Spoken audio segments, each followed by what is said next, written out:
Time to get creative with watercolor. Today I'm sharing my top 3 tips to coloring portraits with watercolor pens. And watch to the end for a bonus tip to really make the portrait look great.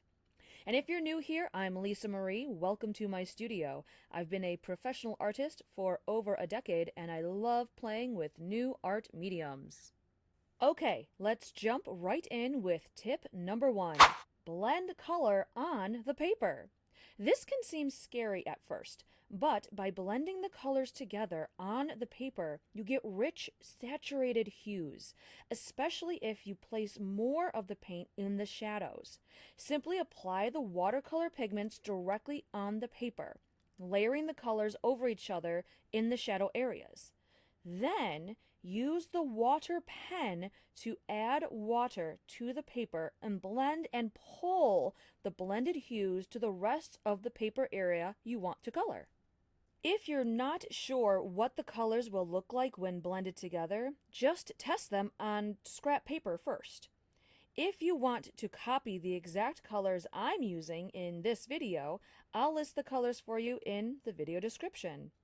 The pens I'm using today are watercolor brush pens from Hippie Crafter, and I'll be sure to add their direct link in the video description for you also if you want to add them to your art studio. Alright, tip number 2. Apply color to the paper with gentle dots or stippling. These gentle dots of color will smoothly blend together. That will help make a softer transition of color across the portrait when you add water. But be careful. Don't be too heavy-handed when putting these dots of color on paper. Too much color pigment can be difficult to blend smoothly. Again, it's okay to practice on scrap paper first.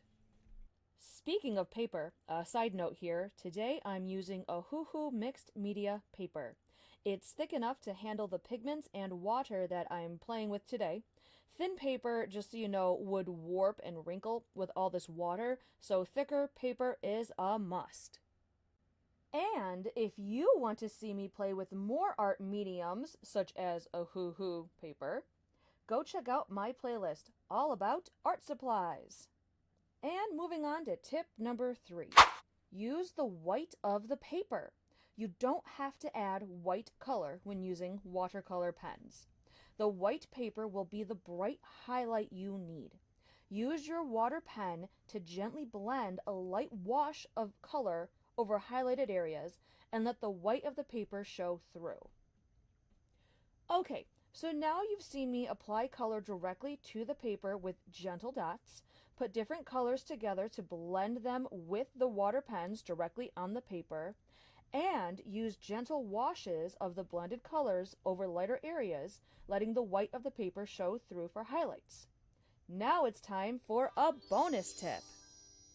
If the white of the paper isn't enough and you want more contrast between shadows and the brightest areas of the portrait, then add touches of white with a white ink marker. Today I'm using the Flymax ink marker. Just don't use too much. Just like watercolor pens, a light hand and a gentle application will blend better with the washes of watercolor. And now, full disclosure, my camera battery died when I was doing this fun background, and I'm really bummed.